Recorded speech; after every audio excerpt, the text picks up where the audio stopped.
And I said, that's it. Now I know what one of the things I'm going to do when I retire and move south, because I knew I was going to Florida, is for years, since junior high school, I always worked backstage at theaters in junior high, high school, and in college. I loved working backstage, doing whatever was necessary to do. And I decided that when except for when I was dancing, but other than that, I decided I was going to get on stage. And when I moved to Florida and we had auditions for a show, I said to the director, I said, I can dance, I can do whatever I think acting might be, but I don't sing. Okay. I said I lip sync, but I don't. I've been told by music teachers don't. So we went on, and I was in all the shows. We did lots of Broadway type shows. For everyone who is either seeing this or listening to this podcast conversation, I want to thank you and express my gratitude for your being here with Allyn and me. And Allyn, especially from the bottom of my heart, thank you. I am so grateful that you're alive. I'm grateful that our paths crossed and that with your busy schedule and your dynamic life and everything you've got going on, including the morning, that you're here with me. So I really want to start with gratitude and appreciation. Thank you. One of the in the programs that I have designed, the fun and R's that I lead, the creative workshops that I've designed, one of the key aspects to the art of aliveness and what has our spirit soar is being grateful. And it can be being grateful for the little things. You know, it's raining in Boston today. I'm grateful for the rain because it's going to, put the foundation for all the flowers of spring. So there's always something that we can be grateful for. And it's a habit and it's a practice that keeps us present and alive. So that's why I wanted to start with that. And there's also something else that I do. And Allyn, I would like to do this with you. If you put your hands up with me, and we just kind of put our hands up, and we just take a deep breath, and we breathe in and breathe out. And breathe in high energy and breathe out any stress, worry, concern, anything that's happened before we got here today. And put our hands on our hearts and just breathe so that we can just be here and be with each other. Okay. And so, Allyn, I have a question that I wanted to ask you to start. At this point in your life journey, what matters the most to you? What's the most important?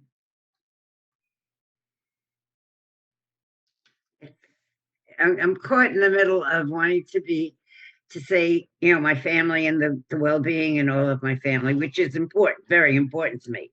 But right now I am up to my neck in closing out the place where I live and moving. Yep. And right now that takes precedence over just about anything else. It's what do I put here? What do I put there? It's I feel like I'm not between a rock and a hard place. That there's no way out. There's a way out, but it's just a matter of balancing my time and my energy and what's going where, and that's where I'm at right now. It's great. Yeah. Also what I hear in that, it's kind of, there's a foregone conclusion. Like, okay, I love you being honest, because again, I'm going to keep referencing things to what is it that has you be vital and vibrant? It's telling the truth. The good answer is my kids, my family. Well, what matters most right now is what's right in front of you, called major transition and a move. What do I want to leave behind? What do I want to take with me? I think exactly these are metaphors for life. Yeah. At any given point in time. What is there to let go of? And what is there that will create the next chapter, the next vision for our lives? So that's really how and that to me is important, Very. right? It doesn't diminish family and kids, but it does point to, yeah, that's like the high priority right now. Yes. And that you said being able to balance it and have it all work and take care of yourself in the process. Yeah. When is your official leave New Jersey date and move to Buffalo date? Well, my official date is, I guess you'd say the 29th. I'm going to be leaving my house, my apartment here, Right. on Friday because there won't be any furniture or anything else left. That's when they're coming to pack my thing. The mover's coming to pack my things, and I'll be staying with a friend 2 nights. Yeah. Friday night and Saturday night, and then I'm going down to my son in Philadelphia, which is about an hour from here. Right. Sunday night and Monday night, and then on Tuesday is my official move out, official out of New Jersey. Right. My son will be dropping me at the airport. I will fly up to Buffalo. He'll drive my car up because I must have my car there. Well, I'm still quite capable of driving, and I will spend Tuesday night at my son's house, and I will officially move into my new apartment on Wednesday, the 30th of March. That's the timeline for right now. And I don't remember. Have you lived in Buffalo before? Never. It's the furthest north I will ever have lived. No, I was born and brought up in the Bronx in New York, and then we lived in Queens. I got married, lived on Long Island, retired, and moved to Florida. All right. So, and I love, I just love you because I was going to ask you. Yes. So what I wanted to ask you was, and you started to do it, so thank you, was kind of the Reader's Digest version of your origin story, which you started. So, if you could share with us, sure. Born in Bronx, how many kids in your family of origin, kind of the things that you have shared with me. Yes. And, kind of the journey. And I remember your second generation or your kids are third generation educators. Fourth. So fourth. Okay. So if you would a little bit of that, and then kind of weave us to Florida and your tap shoes. Okay. Framework. It all kind of meshes together. Yeah. But I was born in the Bronx 89 and a half years ago, almost to the day. Tomorrow will be my half birthday. So when's your birthday, by the way? September 20th. Okay, September 20th. Okay. Important piece of information. So tomorrow will be my half birthday. So 89 and a half years ago, my mother was in labor. Okay. And I grew up in the Bronx. We lived in 3 different places. And when I was 4 years old, I started taking tap lessons. And I danced until, well, I had to stop for a while. I had scarlet fever. But other than that, I danced until I was 15. 2 different studios, but I danced and I loved it and I was good. I was not an acrobat. I tried ballet. I did not like it. It hurt my toes. So I stuck with tap dancing. I was all through school into my the beginning of my junior year in high school. My parents had bought a home and they were hoping to get in over Labor Day weekend, and I got in a month later, and I was never happy in that school. I just never felt, one of the things we talk about in Landmark is the sense of not belonging. Yes. That was my second experience of it, but I just felt I never belonged there. And I graduated and couldn't wait to get to college because I was starting fresh with freshmen. And I had 4 incredibly good years in college, during which time, towards the end of which time, I became engaged and got married a year later, 1954. I had met my ex-husband now. Right. When we were in junior high, finishing junior high school. He was a year ahead of me. That's when I saw him, decided. He was fun, right? I didn't even know his name. maybe all I did was know was his name. And we met. We went on and off for many, many years. That we were. I was like we were 13 or 14, and we didn't get engaged until I was 21. I dated a lot. Yeah. College and all. And anyway, I was one of three. I was the oldest of three daughters. Okay. My next youngest sister I am 6 years, 6 months, and 6 days older than her. Therefore, she calls me the witch. Oh, no. Why? The 3 sixes, the triple sixes is okay. The witch. Okay. And then we had another sister, a little over 6 years later. She was Down syndrome. She always lived at home. My parents took her wherever they went. She was pretty high functioning.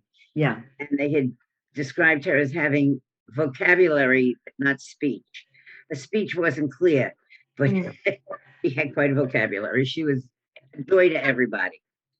And she passed. She was almost 52 years old when she passed away. But she led a good life. She had a good life. And we, as a result of my parents' involvement in what was then called the Association for the Help of Retarded Children, my father was one of the founders of it. She lived a great life, and we lived a very good life with all of her things, with all of, when I hear some of my friends talk about terrible things in their childhood, I'm almost not really embarrassed. I can't think of the word, but mine was great. We never lacked for anything. I grew up. I was born in the middle of the Big Depression, the Great Depression. Right. But I was fortunate. My father was a pharmacist. He had a job, and same thing with my mother. She too. Her father had worked for the post office, so he had a job through the whole Depression. We were certainly never rich, but we never lacked for anything. And it was, my father was one in a million. My mother was great too, but my father, if it were raining, bad, snowy, rainy day, and we came out from junior high, he was there with the car to take us home, so we didn't have to ride on the trolley and walk 2 blocks from the trolley car to the house. It was that was the kind of a life I grew up with. It was great. And college, I enjoyed it, and then I started teaching. And I taught mostly, I only taught elementary school, but I started in 2nd grade, and I was demoted to 1st grade for several years. And then I was skipped to 3rd grade. And I was in 3rd grade for 10 years. And I had 4th grade for 1 year. It was the best class I ever had. Some of those children that I had in that 4th grade class, a couple of them, 1 or 2 are doctors. One is an assistant principal, and a few of the others are teachers. And it was just great kids. What was it about? What was it about? Like the choice. You could teach elementary, you could teach middle, you could teach high school. I didn't know what I wanted to teach when I was 8, 9 years old. When I was little, I knew I wanted to teach. Okay. I didn't know what. Okay. I played around with it. First, I thought I would teach math. Then I took solid geometry and said, no way, I'm not teaching math. And then I worked at a day camp, and I worked with the very young children, the 3 and 4 year olds. And I decided I was going into early childhood, study early childhood. And then at one point when I was changing school districts, that certified me kindergarten through 3rd grade. And I was going to a school district, and the assistant superintendent who was interviewing me asked me if I could teach 5th grade. And that was where there was an opening. I said, I'm only certified through 3rd. He said, I didn't ask you that. I asked you, would you teach 5th grade? I said, yeah, if I stay a chapter ahead of the kids, I can teach 5th grade. As it turned out, I taught for 1st grade. Yeah. But then later on, I went up. I was recertified when I did my graduate work, so I was able to go up to 6th grade. But I only taught 4th grade for 1, and then for 8 more years until I retired. I taught fifth grade, which I found out I loved. 'Cause- Well, I liked third grade too, because the kids were a little older and they could get some of my sarcasm. And by fifth grade, Your sense of humor. yes, they were beginning, but the fifth graders really got it. And during that time, it was 8 years when I was at home, right. bringing up my own. And when you were teaching, because I don't remember, when you were teaching, were you still on Long Island? Oh, yeah. I only taught on Long Island. Okay. So that, well, I did. When I moved to Florida, I taught in a part-time in a private school. okay. But that didn't count for my pension. So when you transitioned, because I remember you said, I was in Long Island, change of status in my marriage. Long Island was no longer feasible. Where did you go? What was that? I don't remember. Is that when you went to Florida, or you stayed in New York? Yes, that's when I retired and went to Florida. I couldn't afford to stay in my home, in my house. I mean, my pension is decent, but it wasn't enough to take care of a 9-room house. Right. In which I was living alone, because by then my two sons, one was out of college, one was in college. So now, their father paid for their college. Right. Which that wasn't a burden. But yeah, that was when I moved to Florida for two reasons. Number one, I couldn't afford to stay on the island. Right. And when we refer to the island, it's always Long Island. Right. And my parents were getting older and they were living in Florida. Okay. So it just made sense for me to go down there. Okay. And that was in 1989. Yeah. Okay. And my younger son had just gotten married that year. So they were on their own. Right. They didn't. So where, and I just don't, by the way, so I didn't know, by the way, I think when we had spoken before that I didn't remember like that your mom and dad were in Florida. So that was kind of the draw to Florida. So I keep thinking you were in Boca. So were you in Boca? I was the first town south of Boca. I was in Coconut Creek. Okay, Coconut Creek. Okay. Yeah, it's the Coconut Creek is the last city in Broward County, and Boca is the first one in Palm Beach County. Okay. So we were adjacent. So one of, in the context of creativity, and again, this is when you and I spoke, and it's like, oh my goodness, I've got to interview you. So so you retired, or you left, I don't even want to, it's like you left teaching. People say to me, I retired. Well, that's what people said to me. You're so young to retire. I wasn't even 57. Right. And I said, I'm retiring from teaching, not from life. Perfect. So that's kind of, I would say, that's going to be like one of my Allyn Greene quotes. I'm retiring from teaching. I'm retiring from life.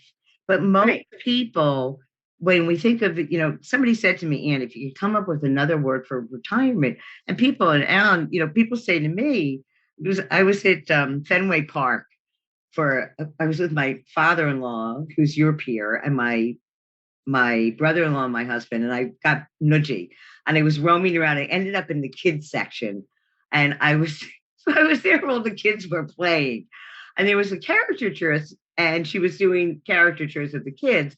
But as an adult, you could also get your caricature done. So I was in line, and I struck up a conversation with a couple, and this young woman, and I think she probably was in her 40s or 50s. Her son was about 15. She said, "So are you retired?" And I looked at her and I was like, "Do I look like I would be retired?" She said, "Well, you have a lot of energy." She said, "But you kind of do look like you're in that age range where you might be retired." And I said, "No, I'm not retired." I said, I'm an artist, I'm a dancer, I'm a creator, I do courses, but it's that perception. So I wish we could find another word for, for that transitional time when we leave one career or one something, and then we go and create something new for ourselves. Well, that's what I'm creating now. Again, it's my next level of creativity, if you will. Yeah. Let me write. This was a writer downer. So we said, sure. I'm only retiring from X, right? Teaching, yeah. Right. Or whatever. I'm not retiring from life. Right. Okay. And I've had quite a life since. All right. It's So 33 years since I retired. which is, you know, that's a lifetime, kind of a lifetime in itself. All right. So, You know, it's funny. Right after I retired, I was in Manhattan with some friends, yeah. and there was a fundraiser, I'll never forget, for AIDS at the time. Okay. And I bought a button, a huge one of these big round buttons, like they say, Kiss Me, I'm Irish, and things like that. This one said, Latent Thespian. Oh, I love it. But what was I keep calling it the Follies Bergère. No, that came later. That's Okay. So what's the name of this first iteration? This was my The first post retirement. yeah. But The that first audition that led to performing, what was that troupe or that theater group? It was the local one where I lived. It was our community theater group. Okay. It was in our community. Okay. So that was Yeah. the community. All right. That was the community. I'm trying, we talked about so many things I just couldn't remember. Yes. That was that's where it started. That's where it started. Don't have me sing, but let me dance and act and perform, and we got a deal. Right? That was it. Yes. And it was just, as I said, it was only open to the people that lived in the community. Okay. So a couple years into it, we were doing a show called Mac and Mabel, and there was a major tap number in it. Now, I hadn't tapped at all since college. I did a little bit of it in college, but nothing formal. And she asked me to do some different steps, and I did them. And I said, oh my gosh, my feet still remember what to do. And I started taking lessons again and performing again. And through the lessons I was taking, I found out about a group. At that time, it was called the Ziegfeld Girls of Florida. Right. Okay. And I had to audition for it, which I did. And then within the year, we broke away from that group and we became the original Florida Follies. Now they've had another move in that they are now called the New Florida Follies. Okay. And in fact, I saw their performance when I was just down in Florida a couple of weeks ago. I saw they didn't have a show last year, obviously, because of the COVID. But I saw their performance this year. Some of the performers in there are former Rockettes. Wow. Radio City Rockettes. Yeah. So that was and one of the things that got me to the community where I'm living right now. Right. When the broker took me around, the realtor took me around, and I saw on their bulletin board here that they had a tap class. I said, that's it. I'm moving here. I was performed in our local community shows here. One of the thing that is, first of all, that it's so inspiring to me that you went, and picked up your tap shoes. And I think this is part of what I'm working on. And this is especially why I wanted to be with you, that there's so much scientific research going on today that if we tap, bad pun, tap into our creativity. But if we were dancers, the amount, especially I started like you at 4, the muscle memory that gets imprinted and the way our brains work, that it bypasses the intellect. I know that even when I go to the gym, when I work out, people will come up to me and they'll say, were you a dancer? Did you used to dance? Did you perform? And I'd say, why? They'd say, because we can feel it. We see it in your body. And I'm standing there lifting weights, literally doing dumbbell. We're just movements that we do. I do Pilates and yoga and the ballet of all of that it's never left my body. And that's very much what I hear. Like, oh my goodness, my feet still know what to do. Now I can go back and take some classes. That's great. That exercises my brain. That's good. If we look at all the research today about aging and how do we, if not reverse the signs, the deterioration that I say, chronological aging is inevitable, and deterioration as we age is really a choice. That there are things that we can actively do. That I listen to you. That's why I say, I look at you. I think I hung up when we first talked. And I said to my husband, I have been talking about auditioning for community theater for years. And you are my inspiration. So I'm making a promise to you, Allyn, that in the next week I will go. I already explored the Boston Ballet and their adult ballet classes, and they don't really work for my schedule and given where I live. But I have had a dream to do community theater and just go for it. And, and I can kind of sing, but definitely they always had me in the chorus. That's always where they put me in the center, but they definitely had me running around and dancing. So that's my promise to you. I got it. Because it really, it inspires me.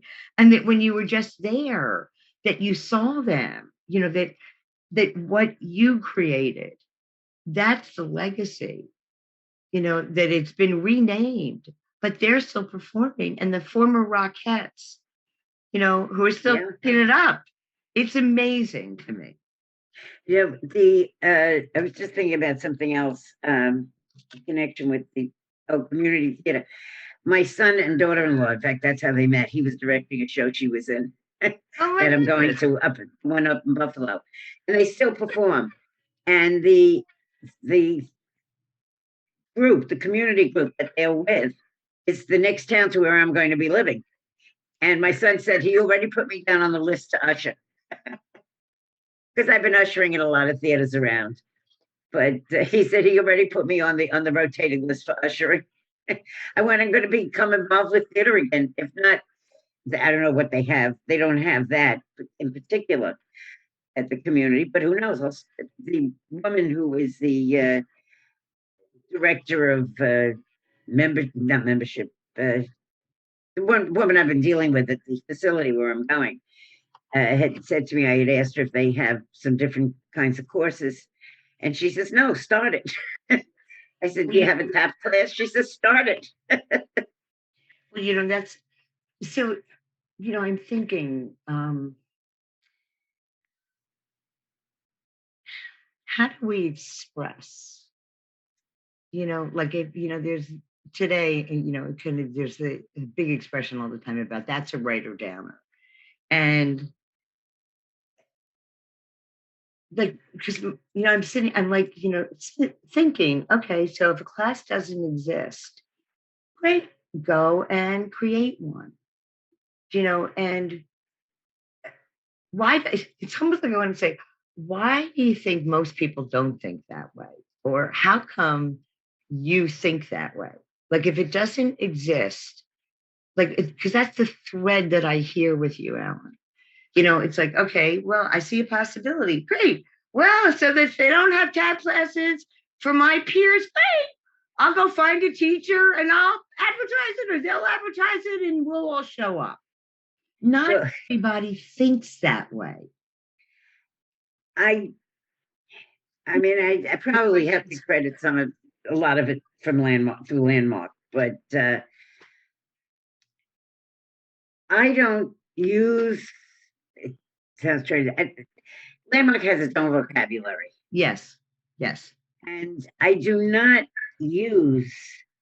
It just isn't comfortable for me. Even though I've been around it for over 45 years, right? I do not use much of the vocabulary. I have done so many of the programs that I think they have all those different programs to which I've been involved. I think that contributes a lot to the way I am. Yeah. And why I wasn't doing it. I did the first the S training after I was divorced.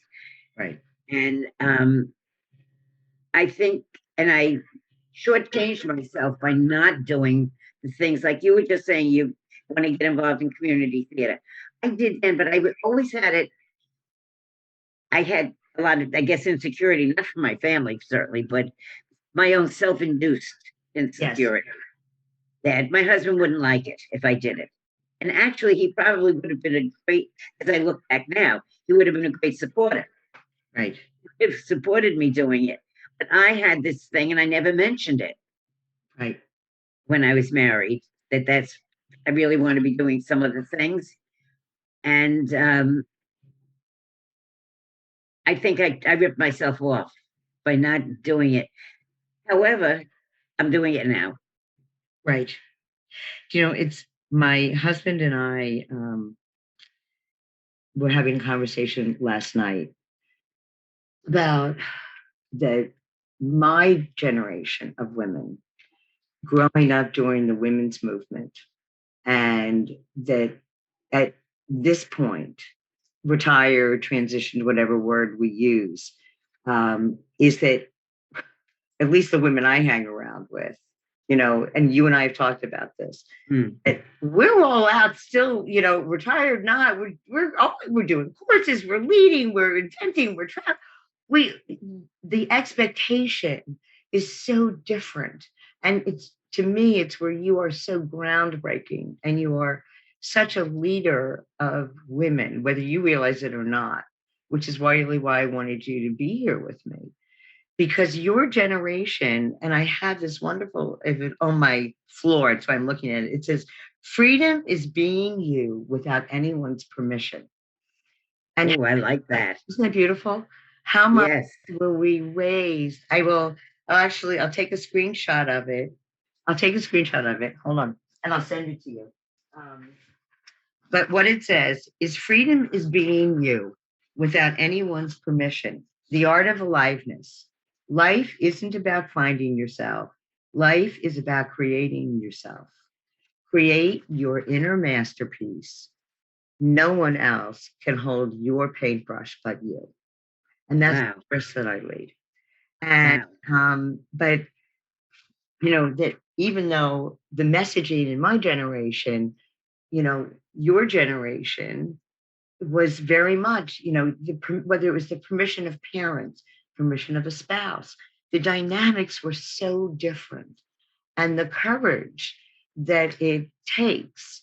And even though I'm of the whole, women's lib and all of that, those primary conversations of approval, of pleasing, of all of that is part of the messaging, and you're so amazing because, you have a choice. You can sit there and say, look, I wish I had known, like, this is one of those, if I had known then what I know now, I would make different choices. But that's, and I think this is one of the things that was a gift that I got from a landmark form leader, David Cunningham, before he. Oh, I love David. Okay. So before I was a seminar leader at Landmark, and he said, we live in the illusion that if I had taken different actions, if I had only known then what I know now, it would have turned out better. It would have turned out different. But the comparison is always different, better, rather than if I had taken different actions, it could have turned out a hell of a lot worse.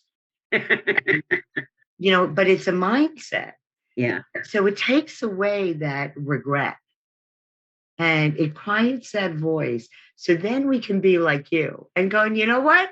If I had known then, when I then discovered, yeah, I might have made different choices, but you know what? Thank God I discovered that, and that has made all the difference.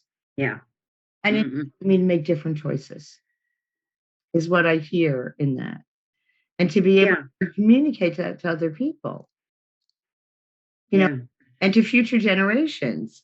So if you had, and I know from what you had shared, that spark and that spunk, I would bet was always there.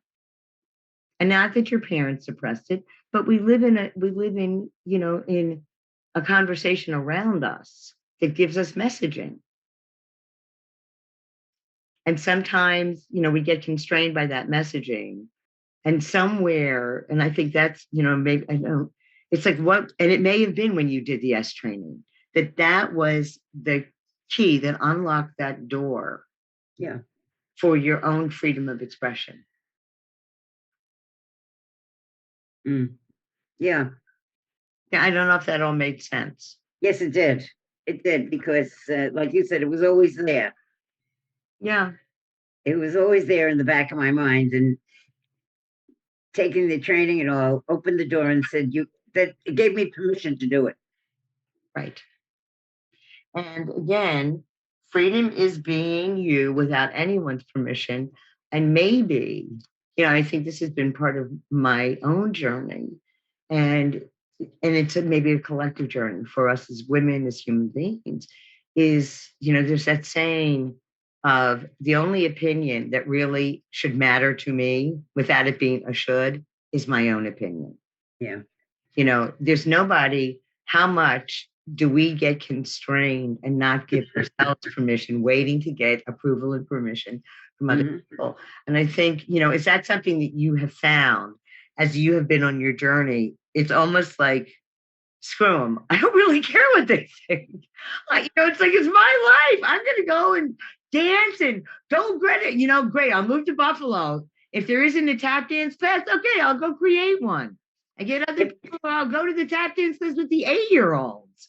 I was just going to tell you about that. So tell me.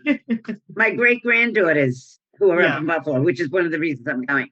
The 8-year-old, my granddaughter wrote that one of the children and one of the girls in the 8-year-old's dance class dropped out. She said, "Why don't you join them to take a place?" So I wrote back and I said, "You know what I'd love to do? I'd love to," because there were 3 girls and 1 boy. He's not taking lessons yet. He's only 5. But I said, I'd love to do a number with the 3 girls, some kind of a tap number with the 3 girls. So Sarah wrote back and she said, "Well, I'll check it out." So first of all, if you do that, I will fly to Buffalo. I'm serious. I'll drive or I'll fly to Buffalo to come and be in the audience of that performance. Okay. I won't know till I get up there. Right. So it just,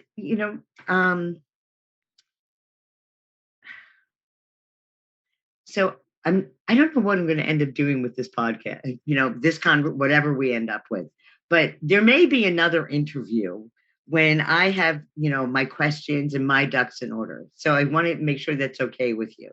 Absolutely. Okay, but I will have the same email address. All right, good. But it's, I think one of the lessons that, that this was something I think I learned when I was really little. And I'm named after my maternal grandmother. And so my mom was 32 when her mom died and left this iteration. So I always had this sense of the preciousness of life. And as a little girl, in the wisdom of a 5-year-old, I knew that all it was to do was to love the people that we had with us the most that we could when we had them. And that, in the wisdom of a 5-year-old. And it's very much, I looked at like our being together today and I said, all there is now. This really is the moment we have. And that you're here with me and you're, and I know it's going to be like, reorganizing when you get to Buffalo. And I didn't want to miss the moment of being able to be with you. If there were a question that you would want me to ask you that I'm not thinking of, what would that question be? If there would be one. Don't be afraid to grow up. Okay. I love it. And how do you mean that? Don't give up.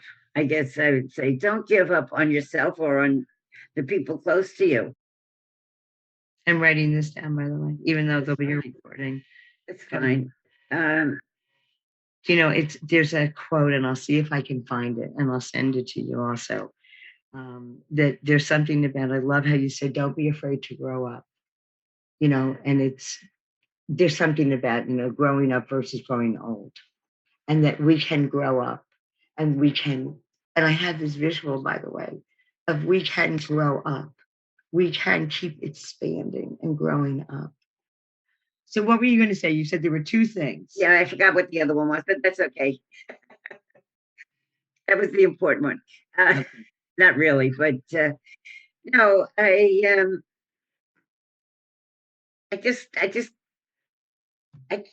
my friends just don't get me. That's the only thing. Okay. My friends' children get me. Yes. They're more in your my own younger son doesn't get me. My older son gets me. The one in Buffalo, he gets me. My younger son is putting me in this box that Yes. says old lady. Right. Now his daughter doesn't, my granddaughter, she's the one who just got married. She doesn't have me in that box, Right. but her father does. Yes. Yeah, it kind of, I mean, that's what you and I talked about. Um, and I think that one of my observations with that is how much adult children.